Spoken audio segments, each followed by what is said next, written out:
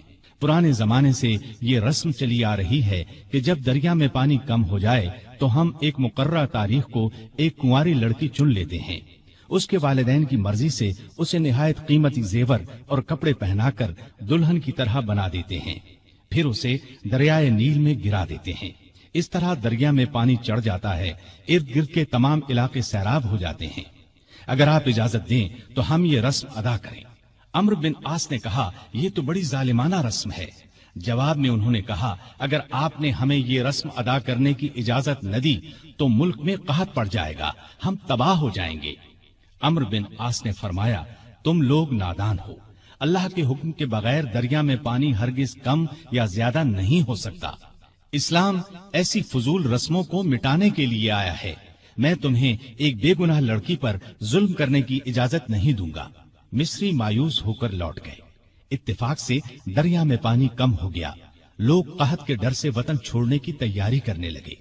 سیدنا عمرو بن عاص نے یہ سارا قصہ سیدنا عمر کو لکھ بھیجا۔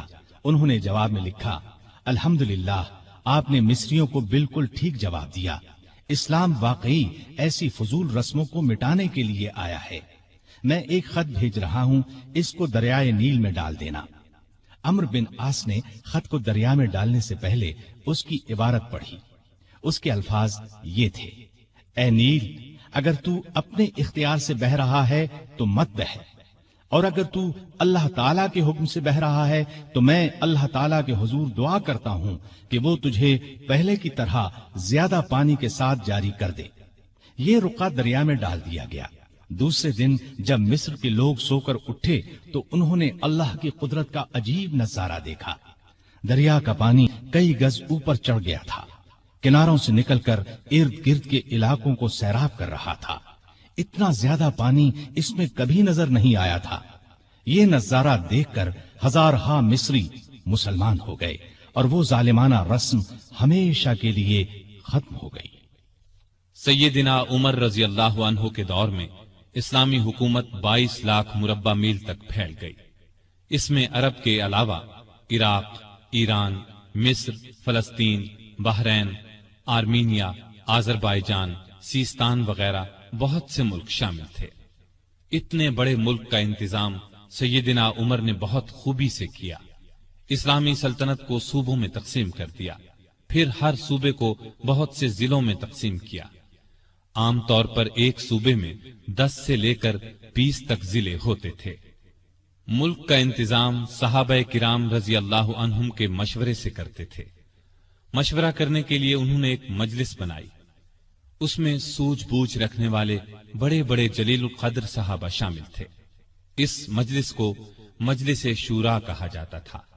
اس کے اجلاس مسجد نبوی میں ہوتے تھے۔ ہر صوبے کا ایک گورنر مقرر کیا جاتا تھا۔ خود بالکل سادہ زندگی بسر کرتے تھے۔ یہی ہدایت گورنروں کو تھی۔ عہدے داروں کی نگرانی خود کرتے تھے۔ حج کے زمانے میں چاروں طرف سے آئے ہوئے لوگوں سے ان کے گورنروں کے حالات پوچھتے۔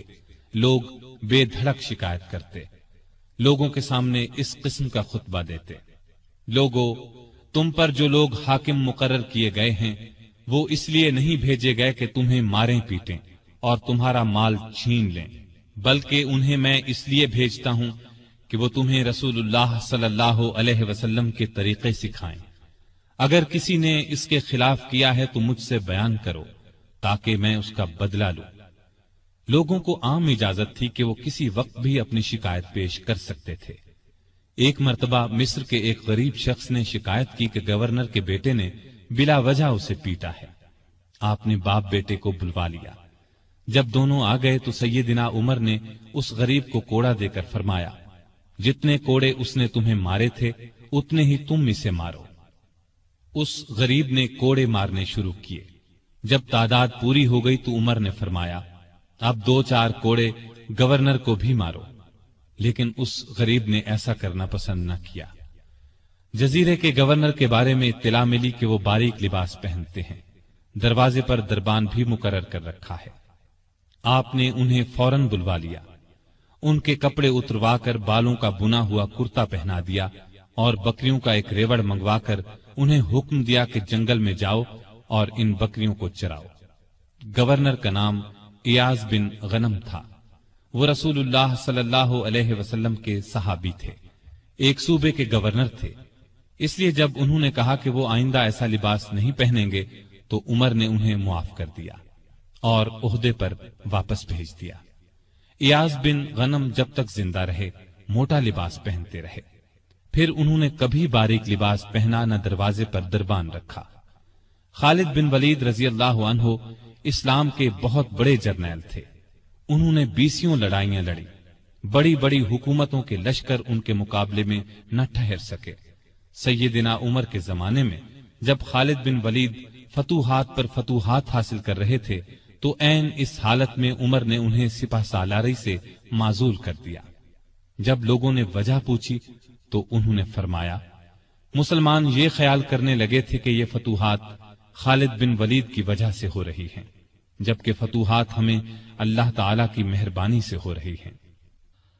آپ کے زمانے میں چونکہ اسلامی حکومت بہت پھیل گئی تھی، لگاتار فتوحات کی وجہ سے مال غنیمت بھی بہت زیادہ آنے لگا تھا، اس لیے آپ نے 15 ہجری میں بیت المال قائم کر دیا۔ اس میں زکوٰۃ، خراج، جزیہ، مال غنیمت وغیرہ جمع ہوتا تھا اور مسلمانوں میں تقسیم کیا جاتا تھا۔ یتیموں، غریبوں اور بیواؤں کو اس میں سے وظیفے دیے جاتے تھے۔ ضرورت مندوں کو قرض بھی دیا جاتا تھا۔ جنگی ضروریات پر بھی خرچ کیا جاتا تھا۔ آمدنی اور خرچ کے معاملے میں حد درجہ احتیاط کرتے تھے۔ سیدنا عثمان نے ایک دن انہیں چلچلاتی دھوپ میں بھاگتے دیکھا۔ پوچھنے پر انہوں نے بتایا کہ بیت المال کا ایک اونٹ گم ہو گیا ہے، اس کو تلاش کر رہا ہوں۔ بحرین سے ایک مرتبہ مشک آیا، یہ انتہائی قیمتی خوشبو تھی۔ اس کو مسلمانوں میں تقسیم کرنے کے لیے آدمی کی تلاش ہوئی جو یہ کام اچھی طرح کر سکے۔ سیدنا عمر کی زوجہ محترمہ عاتقہ نے کہا کہ یہ کام میں کر سکتی ہوں۔ سیدنا عمر نے فرمایا، نہیں، میں تمہیں اس کی اجازت نہیں دے سکتا، اس لیے کہ تمہاری انگلیوں پر جو مشک لگ جائے گا وہ تم اپنے کپڑوں پر لگا لو گی، اس طرح عام مسلمانوں سے زیادہ تمہارے حصے میں آئے گا۔ ایک مرتبہ بیمار ہو گئے، لوگوں نے علاج کے طور پر شہد تجویز کیا۔ بیت المال میں شہد موجود تھا لیکن آپ نے لینا گوارا نہ کیا۔ آخر لوگوں کو جمع کیا گیا، جب سب نے اجازت دے دی تب شہد دیا۔ آپ نے عدل و انصاف کا بہترین نمونہ دنیا کو دکھایا۔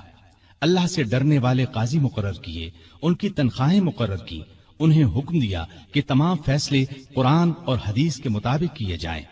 قرآن اور حدیث میں حکم نہ ملے تو جس رائے پر عالموں کا اتفاق ہو اس کے مطابق فیصلہ دیا جائے۔ انہوں نے کوفہ میں شریح کو قاضی مقرر کیا، ان کے فیصلے بہت مشہور ہوئے۔ امیر المومنین کے خلاف بھی فیصلے دے دیتے تھے۔ سیدنا علی نے بھی انہیں اپنے دور میں قاضی کے عہدے پر قائم رکھا۔ قبیلہ غسان کے بادشاہ جبلہ نے اسلام قبول کر لیا۔ وہ حج کرنے کے لیے آیا، اس کی چادر پر ایک غریب بدو کا پاؤں آ گیا۔ اس نے بدو کو زور سے تھپڑ دے مارا، بدو کی ناک کی ہڈی ٹوٹ گئی۔ وہ سیدنا عمر کی خدمت میں حاضر ہو گیا، انصاف کا طلبگار ہوا۔ سیدنا عمر نے جبلہ کو بلا بھیجا، وہ حاضر ہوا تو آپ نے اسے کہا، تم نے اس غریب مسلمان سے زیادتی کی ہے، لہذا بدلہ دو۔ یہ غریب تمہیں اس جگہ تھپڑ مارے گا جس جگہ اس کے منہ پر تھپڑ لگا ہے۔ ہاں، اگر تم اس سے معافی مانگ لو اور یہ معاف کر دے تو اور بات ہے۔ جبلہ نے کہا، مجھے ایک دن کی مہلت دی جائے تاکہ میں غور کر سکوں۔